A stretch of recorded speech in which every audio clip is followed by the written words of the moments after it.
नमस्कार बच्चों, मैं नेहा श्रीवास्तव राजकीय जुबली इंटर कॉलेज गोरखपुर से आप सभी का इस गृह विज्ञान की कक्षा में स्वागत करती हूँ। बच्चों, आज हम कक्षा 10 के गृह विज्ञान का अध्याय नंबर 10 पढ़ेंगे।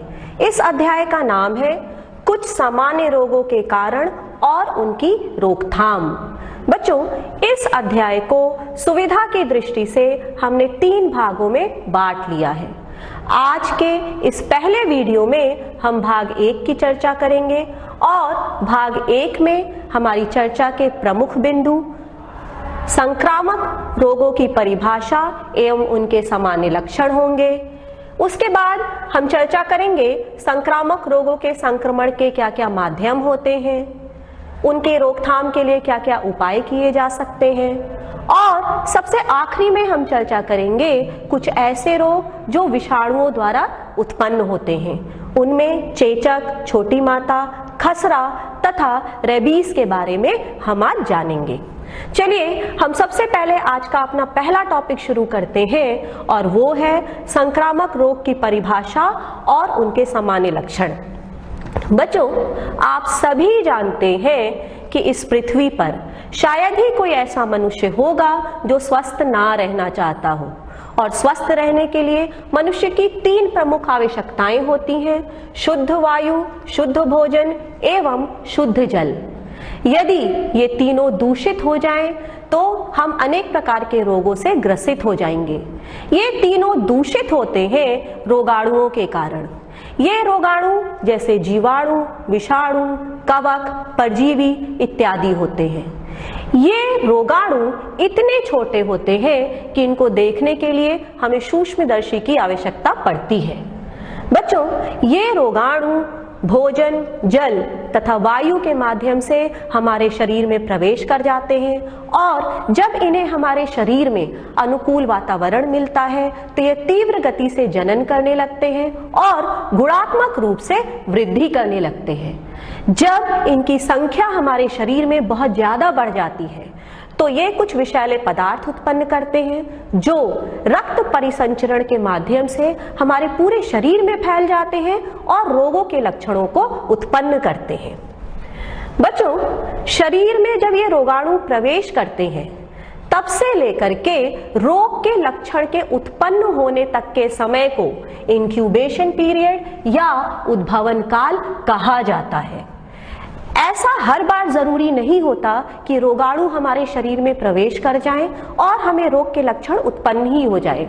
ऐसा इसलिए क्योंकि हमारे शरीर में, हमारे रक्त में एंटीबॉडीज या प्रतिपिंड पाई जाती हैं।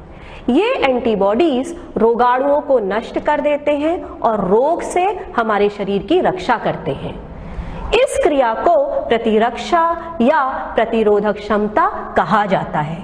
इसे ही हम इम्यूनिटी भी कहते हैं। बच्चों, जिस व्यक्ति की प्रतिरोधक क्षमता अधिक होगी उसके शरीर में उपस्थित एंटीबॉडीज रोगाणुओं को नष्ट कर देंगे और जिस व्यक्ति में ये प्रतिरोधक क्षमता कम होगी वह शीघ्र ही रोगों का शिकार हो जाएगा और रोगाणुओं द्वारा उत्पन्न होने वाले रोगों को ही संक्रामक रोग या इन्फेक्शियस डिजीजेस कहा जाता है। बच्चों, कुछ इन्फेक्शियस डिजीजेस के एग्जाम्पल्स हैं चेचक, मलेरिया, तपेदिक, काली खांसी, खसरा, मस्तिष्क ज्वर आदि। इनमें से कई ऐसे रोग होते हैं जो एक व्यक्ति से दूसरे व्यक्ति में बहुत तेजी से फैलते हैं और इन्हीं रोगों को हम संचारी रोग भी कहते हैं। संक्रामक रोगों के कुछ ऐसे सामान्य लक्षण होते हैं जो लगभग सभी प्रकार के रोगाणुओं द्वारा उत्पन्न रोगों में देखे जा सकते हैं। इनमें से जो कुछ प्रमुख लक्षण हैं वो है कि जब किसी भी व्यक्ति को कोई संक्रामक रोग होता है तो प्रायः यह देखा जाता है कि रोग के कारण व्यक्ति के शरीर का तापक्रम बढ़ जाता है, उसके पूरे शरीर में दर्द रहता है और उसके नाक या आंख से पानी निकलना भी शुरू हो जाता है और कई बार तो ऐसा भी देखा गया है कि शरीर पर लाल चकत्ते या छोटे छोटे दाने भी निकल आते हैं। तो इस प्रकार हमने संक्रामक रोग की परिभाषा और उसके लक्षणों के बारे में जान लिया। चलिए अब हम संक्रामक रोगों के संक्रमण के क्या क्या माध्यम हो सकते हैं इसके बारे में जानेंगे। सबसे पहला माध्यम होता है जल एवं आहार के माध्यम से संक्रमण। बच्चों, वायु में लगभग सभी प्रकार के रोगाणु उपस्थित होते हैं और यदि आपने खुला भोजन या खुला जल रखा है तो ये रोगाणु उसमें भी प्रवेश कर जाएंगे और जब भी कोई स्वस्थ मनुष्य इनका सेवन करेगा तो उसके माध्यम से ये रोगाणु स्वस्थ व्यक्ति के शरीर में भी प्रवेश कर जाएंगे और अनेक प्रकार के रोगों को उत्पन्न करेंगे, जिनमें हैजा, टाइफॉइड, अतिसार प्रमुख है। रोगों के फैलने का अगला माध्यम हो सकता है वायु के द्वारा संक्रमण। यदि हमारा वातावरण दूषित है तो उसमें अनेक प्रकार के रोगाणु उपस्थित होते हैं और यदि स्वस्थ व्यक्ति ऐसे वायु में सांस लेता है तो सांस के माध्यम से रोगाणु उसके भी शरीर में प्रवेश कर जाएंगे और खसरा, तपेदिक, डिप्थीरिया, काली खांसी जैसे रोगों को उत्पन्न करेंगे। अगला माध्यम जिसके द्वारा संक्रामक रोगों का संक्रमण हो सकता है वह है प्रत्यक्ष संपर्क के द्वारा। इसमें कुछ प्रमुख रोग होते हैं जैसे दाद, खाज या खुजली। इसके रोगाणु प्रायः व्यक्ति के शरीर के ऊपरी सतह पर उपस्थित होते हैं और यदि हम ऐसे व्यक्ति के सीधे कांटेक्ट में या सीधे संपर्क में आ जाएं या उसके द्वारा प्रयोग की गई वस्तुओं का प्रयोग हम स्वयं भी करें तो यह रोगाणु हमारे शरीर में भी प्रवेश कर जाते हैं। अगला माध्यम है रक्त के द्वारा संक्रमण। कई जीव ऐसे होते हैं जो व्यक्ति का खून चूसते हैं जैसे मच्छर, पिस्सू इत्यादि। उनके सैलिवरी ग्लैंड या लार ग्रंथियों में अनेक प्रकार के रोगाणु उपस्थित होते हैं। जब ऐसे जीव हमारे शरीर में अपना डंक चुभोते हैं तो लार ग्रंथियों से निकल करके ये रोगाणु हमारे रक्त में प्रवेश कर जाते हैं और अनेक प्रकार के रोगों को उत्पन्न करते हैं, जिनमें मलेरिया, डेंगू, फाइलेरिया, पीत ज्वर प्रमुख है। तो इस प्रकार आपने संक्रामक रोगों के संक्रमण के माध्यम के बारे में जाना। अब हम चर्चा करेंगे कि संक्रामक रोगों की रोकथाम के लिए क्या क्या उपाय किए जा सकते हैं। बच्चों, यदि आपके घर में कोई व्यक्ति संक्रमित हो गया है और वह रोग एक व्यक्ति से दूसरे व्यक्ति को बहुत तेजी से फैल रहा है तो हमारा परम कर्तव्य बन जाता है कि हम स्थानीय स्वास्थ्य संस्थाओं में जाकर के वहां के मुख्य चिकित्सा अधिकारी को तुरंत सूचित करें। रोगग्रस्त व्यक्ति को अलग रखना चाहिए। यदि व्यक्ति संक्रमित है तो उसे अलग कमरे में रखना चाहिए और यदि उसके घर में बच्चे हैं तो उनका विशेष ध्यान रखना चाहिए। यदि यह रोग तेजी से फैल रहा है तो रोगी को तुरंत अस्पताल में भर्ती करवा देना चाहिए ताकि परिवार के अन्य सदस्य सुरक्षित रहें। अगला रोकथाम का उपाय है रोग प्रतिरक्षा के उपाय। बच्चों, मौजूदा समय में लगभग सभी संक्रामक रोगों के लिए टीकों की खोज कर ली गई है। सभी व्यक्तियों को इन टीकों को लगवा लेना चाहिए क्योंकि इन टीकों को लगवा लेने से हमारे शरीर की प्रतिरोधक क्षमता बढ़ जाती है। रोगाणु नाशन संबंधी उपाय जिसमें निःसंक्रमण किया जाता है। ये निःसंक्रमण क्या होता है? निःसंक्रमण का अर्थ होता है रोगाणुओं का नाश करना। यह 3 विधियों द्वारा किया जाता है, भौतिक, रासायनिक एवं प्राकृतिक। सबसे पहले हम जानेंगे कि भौतिक निःसंक्रमण कैसे किया जाता है। जलाने की विधि। यदि रोगी किसी संक्रमित रोग के कारण मर गया हो तो उसके शरीर को थूक, बलगम, बिस्तर, वस्त्र आदि को जला देना चाहिए क्योंकि जला देने से लगभग सभी प्रकार के रोगाणु नष्ट हो जाते हैं। वाष्प या भाप विधि। यह विधि प्रायः अस्पतालों में चादरों को धोने के लिए उपयोग किया जाता है। वाष्प या भाप विधि द्वारा रोगी के कपड़ों को भी निःसंक्रमित किया जाता है। सूखी गर्म हवा। कई ऐसी वस्तुएं होती हैं जिनको ना ही तो आप उबाल सकते हैं ना ही जला सकते हैं। इनमें चमड़े व रबड़ की वस्तुएं, शीशे के बर्तन, प्लास्टिक के बर्तन आदि आते हैं। इनको निःसंक्रमित करने के लिए इन पर सूखी गर्म हवा प्रवाहित की जाती है जिससे इन पर यदि कोई रोगाणु उपस्थित होता है तो वो नष्ट हो जाता है। उबालना, इसे सर्वोत्तम विधि मानी जाती है। रोगी के कपड़ों, बिस्तर, तौलिया आदि को 20 से 30 मिनट तक खौलते पानी में उबालना चाहिए और यदि संभव हो तो इसमें 2% सोडियम कार्बोनेट मिला दें। इससे जल की कीटाणुनाशक शक्ति बढ़ जाती है। निसंक्रमण की अगली विधि होती है रासायनिक निसंक्रमण। इसमें कार्बोलिक एसिड का प्रयोग किया जाता है और कार्बोलिक एसिड के लगभग 5% घोल से मलमूत्र, थूक, गंदे वस्त्र, बिस्तर आदि सभी निसंक्रमित हो जाते हैं। चूना, आपने सुना होगा कि पहले के जमाने में लोग अपने घर की दीवारों पर चूनाकली करवाते थे।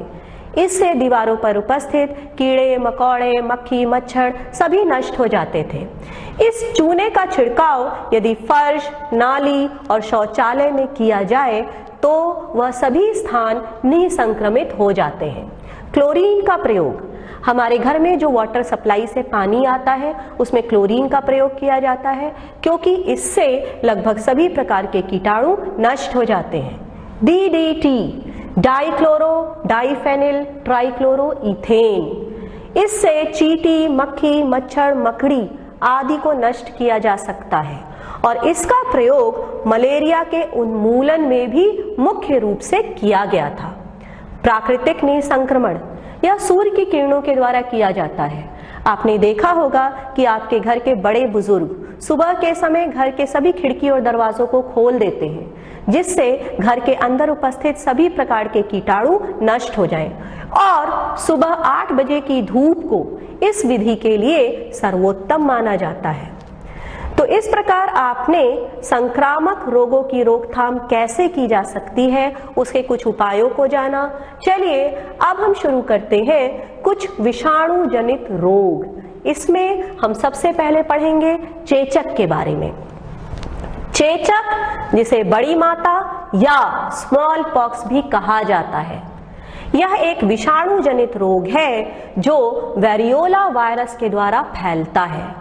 और बच्चों, चूंकि यह विषाणु रोगी के नाक एवं कंठ वाले हिस्से में रहता है, इसलिए जब रोगी छींकता या खांसता है तो यह रोग बड़ी तेजी से वायु के माध्यम से एक व्यक्ति से दूसरे व्यक्ति में पहुंच जाता है। इसके अतिरिक्त यह रोग रोगी के सीधे संपर्क के द्वारा भी बड़ी ही तेजी से फैलता है।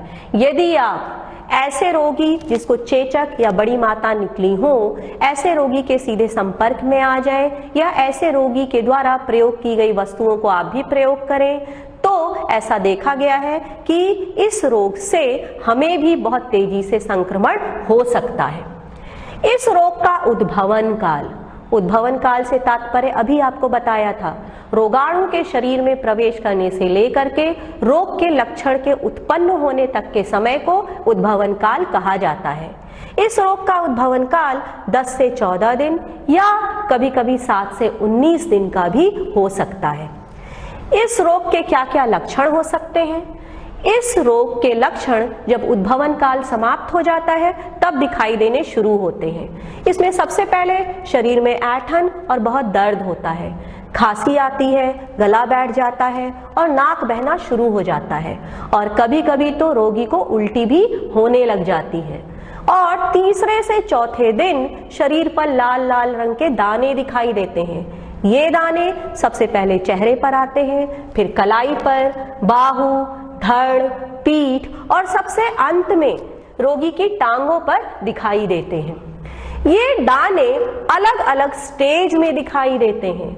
जब ये दाने शुरू में शरीर पर आते हैं तो इन्हें मैक्यूल्स कहते हैं। ये लाल रंग के चपटे दाने होते हैं और चकत्ते के जैसे दिखाई देते हैं। कुछ ही समय में ये दाने उभर जाते हैं। जब ये दाने उभर जाते हैं उस समय इन्हें पिटिकाएं या पैप्यूल्स कहा जाता है और इसके बाद इन दानों में एक द्रव भर जाता है, तब इन्हें आप स्फोटिका या वेसिकल्स कहेंगे।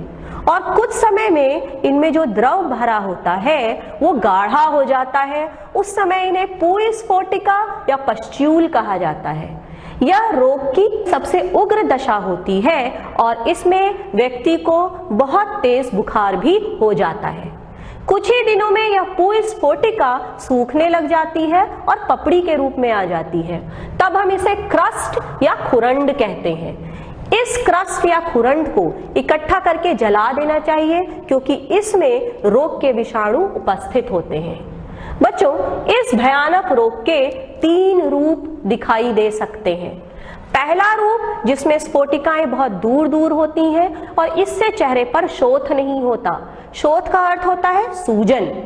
दूसरा रूप, जिसमें स्फोटिकाएं बड़े बड़े आकार की होती हैं और पूरा चेहरा फफोले से ढक जाता है। इसमें इतना शोथ या सूजन होता है कि रोगी अपनी आंखें तक नहीं खोल पाता। तीसरा रूप सबसे भयानक रूप होता है और इसे हीमोरेजिक फॉर्म या रक्त श्रावक रूप कहा जाता है। इसमें जो नेत्र का सफेद वाला हिस्सा होता है वह रक्त के कारण लाल हो जाता है और ऐसा दिखाई देता है, और प्रायः ऐसी स्टेज आने पर रोगी की मृत्यु भी हो जाती है। इस भयानक रोग से बचने के कई उपाय हैं, जैसे जन्म के बाद पहले से तीसरे माह के बीच में बच्चे को चेचक का टीका लगवा देना चाहिए और 8 से 10 वर्ष में एक बार फिर से बच्चे का टीकाकरण करवाना चाहिए। बच्चों, सन 1967 में जब यह रोग अपने चरम पर था, उस समय WHO ने ऐसा अनुमान लगाया था कि यदि इसकी रोकथाम नहीं की गई तो प्रति वर्ष लगभग 20 लाख मौतें हो सकती हैं, और इसीलिए विश्व स्वास्थ्य संगठन और भारत के सम्मिलित प्रयास से सन 1977 में भारत से चेचक का पूर्णतया उन्मूलन हो गया और सन 1980 के आसपास पूरे विश्व से चेचक का उन्मूलन हुआ और इसकी घोषणा आधिकारिक रूप से WHO ने सिर्फ 2 शब्दों में की, और वो 2 शब्द थे चेचक समाप्त। चेचक के बाद अगला रोग जिसके बारे में हम जानेंगे वो है छोटी माता। छोटी माता, जिसे हम चिकन पॉक्स भी कहते हैं, यह भी एक विषाणु जनित रोग है और यह रोग वेरिसेला जोस्टर वायरस के द्वारा होता है। यह वायरस रोगी के सीधे संपर्क, थूक, छींक, कपड़ों आदि से फैलता है। इस रोग का उद्भवन काल लगभग 10 दिन से लेकर के 21 दिन तक का हो सकता है। इस रोग के क्या क्या लक्षण होते हैं? इस रोग में रोगी को तेज बुखार, आंख व नाक से पानी आना और कमर के हिस्से में बहुत तेज दर्द उठता है। 24 घंटे के अंदर रोगी के शरीर पर नन्हे नन्हे सरसों के बराबर दाने निकल जाते हैं और धीरे धीरे ये दाने पूरे शरीर में फैल जाते हैं। फिर इन दानों में एक तरल पदार्थ भर जाता है और यह एक पतली झिल्ली से ढक जाते हैं और फफोलों के रूप में परिवर्तित हो जाते हैं। ये दाने शरीर पर ऐसे दिखाई देते हैं। ये फफोले 1 इंच तक भी चौड़े हो सकते हैं और 2 से 4 दिन में लगभग पूरे शरीर पर फैल जाते हैं। धीरे धीरे ये दाने सूखने लग जाते हैं और 6ठे से 7वें दिन तक यह पपड़ी के रूप में आ जाते हैं और इसे हम खुरंड भी कहते हैं। इस खुरंड को इकट्ठा करके जला देना चाहिए, क्योंकि इसमें रोग के विषाणु उपस्थित होते हैं। चिकन पॉक्स से बचाव के लिए क्या क्या उपाय किए जा सकते हैं? बच्चों, इससे बचाव के लिए नवजात शिशुओं को 12 से 15 महीने की उम्र के बीच में इसका टीका लगवा देना चाहिए और 4 से 6 वर्ष तक की उम्र के बीच के बच्चों को इसका बूस्टर डोज लगवाना चाहिए। यदि यह रोग किसी व्यक्ति को हो जाता है तो रोगी को अलग कमरे में रखना चाहिए और रोगी द्वारा उपयोग की जाने वाली लगभग सभी वस्तुओं को निसंक्रमित कर देना चाहिए। रोगी के शरीर से निकलने वाले खुरंड या पपड़ी को जला देना चाहिए। बच्चों, अभी आपने इन 2 रोगों के बारे में जाना, स्मॉल पॉक्स और चिकन पॉक्स। इन दोनों रोगों के बारे में यदि आपने ध्यान दिया होगा तो इनके लक्षण लगभग एक जैसे हैं। इनके लक्षण एक जैसे होते हुए भी इनमें कुछ प्रमुख अंतर होते हैं, जैसे स्मॉल पॉक्स वेरियोला वायरस द्वारा फैलता है जबकि चिकन पॉक्स वेरिसेला वायरस के द्वारा फैलता है। इस रोग में बुखार पहले आता है और दाने बाद में आते हैं, जबकि चिकन पॉक्स में बुखार और दाने ये दोनों लगभग एक साथ आते हैं। इसमें हथेली और पंजे पर भी दाने आ जाते हैं। बच्चों, यही इस रोग की सबसे बड़ी पहचान है, क्योंकि स्मॉल पॉक्स में हथेली और पंजे पर दाने आते हैं, जबकि चिकन पॉक्स में हथेली और पंजे पर दाने नहीं आते। इस रोग के दाने अपकेंद्रीय होते हैं, जबकि चिकन पॉक्स के दाने अभिकेंद्रीय होते हैं। अब इसका क्या मतलब हुआ? अपकेंद्रीय से मतलब होता है बाहर की ओर। तो इसमें जो दाने आते हैं वह शरीर के बाहरी हिस्से में होते हैं, जैसे हथेली, भुजाओं, पैरों तथा पंजों पर, जबकि चिकन पॉक्स में निकलने वाले दाने अभिकेंद्रीय होते हैं। अभिकेंद्रीय का मतलब होता है कि शरीर के बीच वाले हिस्से में, जैसे पेट और पीठ पर। इसे आप इस डायग्राम की हेल्प से समझिए। इस डायग्राम में चिकन पॉक्स और स्मॉल पॉक्स में अंतर दिखाया गया है। आप देख सकते हैं कि स्मॉल पॉक्स के केस में दाने मुख्यतः शरीर के बाहर वाले हिस्से पर हैं, जैसे हथेली पर, भुजाओं पर, पैरों पर और पंजों पर, जबकि चिकन पॉक्स के केस में दाने मुख्यतः शरीर के बीच वाले हिस्से पर हैं, जैसे पेट पर तथा पिछले हिस्से पर, पीठ पर। तो इस प्रकार आपने चेचक और चिकन पॉक्स के बारे में जाना। चलिए अब हम अगले रोग की चर्चा शुरू करते हैं, और वो है खसरा। खसरा को मीजल्स भी कहा जाता है। यह भी एक विषाणु जनित रोग है जो पैरामिक्सोवायरस के द्वारा फैलता है। रोगी की खांसी, छींक तथा नाक से निकलने वाले श्राव में रोग के विषाणु होते हैं, जो वायु द्वारा स्वस्थ व्यक्तियों में फैल जाते हैं। इस रोग का उद्भवन काल, बच्चों, रोगाणु के शरीर में प्रवेश करने से लेकर के रोग के लक्षण को दिखाई देने में 10 से 14 दिन का समय लग सकता है। इस रोग के क्या क्या लक्षण हो सकते हैं? जब उद्भवन काल समाप्त हो जाता है तो 7 से 10 दिन तक यह लक्षण रोगी में दिखाई देते हैं। 4 दिन तक बुखार आता है और यह बुखार लगभग 104 डिग्री फ़ारेनहाइट तक पहुंच सकता है। इसमें 3C वाले लक्षण दिखाई देते हैं। 3C का मतलब है कफ, कोराइजा और कंजक्टिवाइटिस। कफ का मतलब खांसी से होता है, कोराइजा मतलब सर्दी जुकाम, और कंजक्टिवाइटिस में आंखें सूज करके लाल हो जाती हैं। इस रोग में पूरे शरीर में घमौरी की तरह लाल लाल दाने निकल जाते हैं, और यह दाने मैक्युलोपैपुलर एरिथेमेटस दाने के रूप में वर्णित किए जाते हैं। इस शब्द का मतलब क्या होता है? मैक्युलोपैपुलर का अर्थ मैक्यूल और पैप्यूल से है। मैक्यूल का अर्थ होता है जब शरीर पर चकत्ते और चपटे दाने निकलते हैं। पैप्यूल का अर्थ होता है जब कुछ समय में ये दाने उभर जाते हैं, और एरिथेमेटस का मतलब होता है कि जब ये दाने लाल रंग के आ जाते हैं।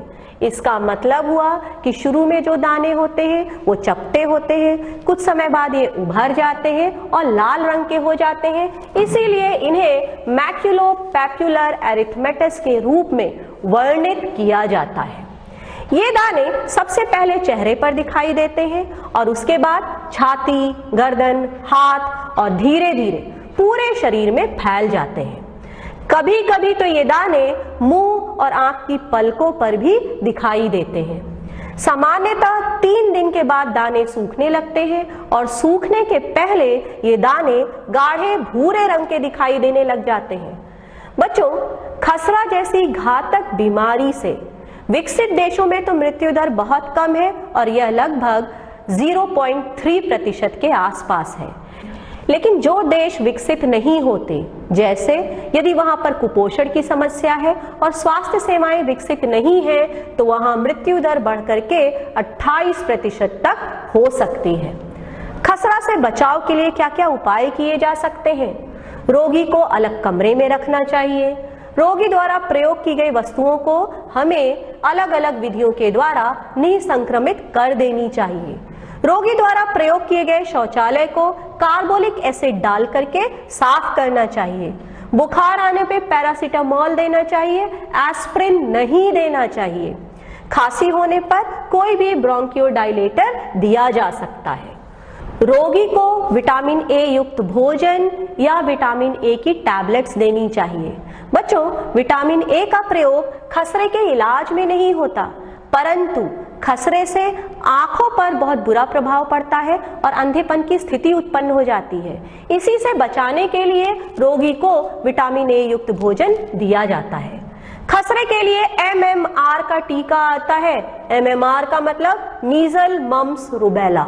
यह टीका बच्चों को लगवा देना चाहिए और यह टीका बच्चे को 12वें से 15वें महीने के बीच में लगवा देना चाहिए और इसका दूसरा डोज जब बच्चा 4 से 6 साल का रहता है तब लगवाना चाहिए।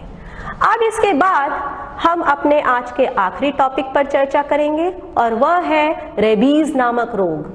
बच्चों, यह एक बहुत खतरनाक रोग है और यह भी विषाणु के द्वारा होता है जिसका नाम है रेबीज वायरस। यह एक जूनोटिक रोग है।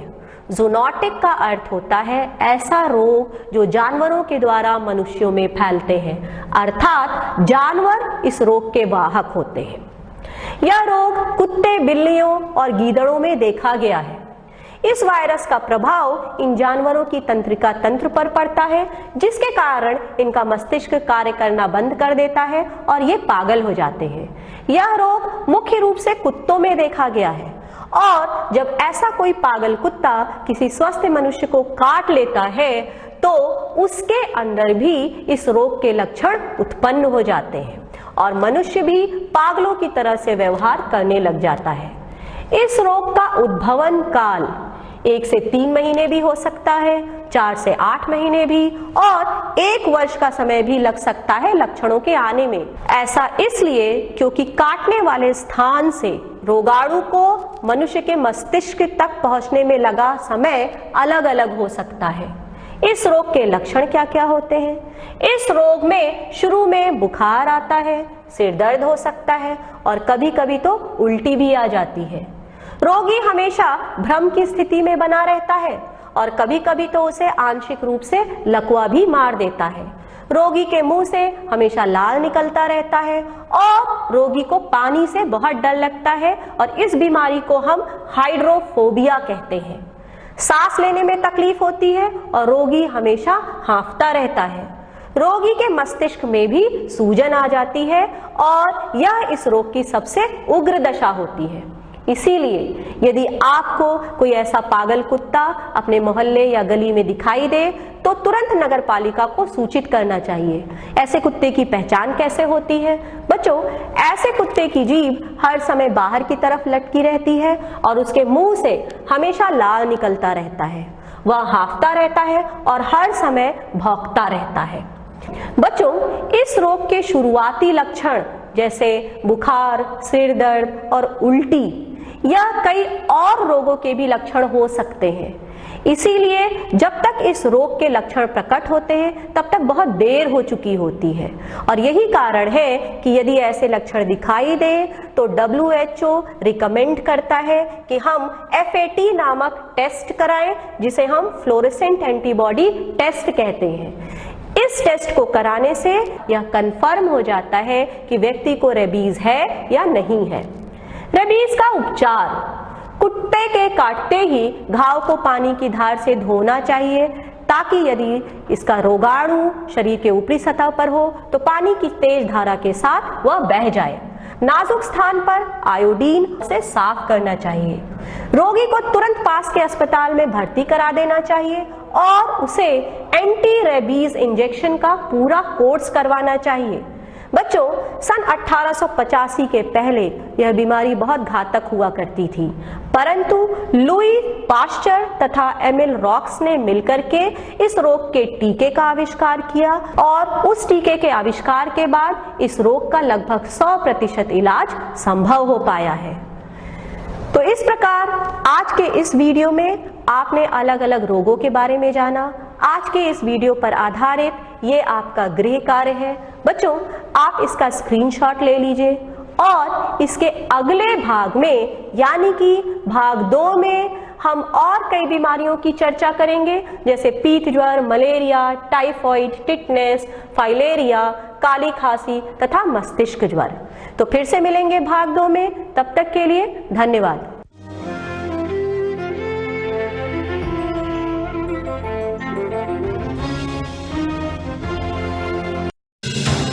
मंगलवार 29 नवंबर सुबह 11 बजे। आप भी माननीय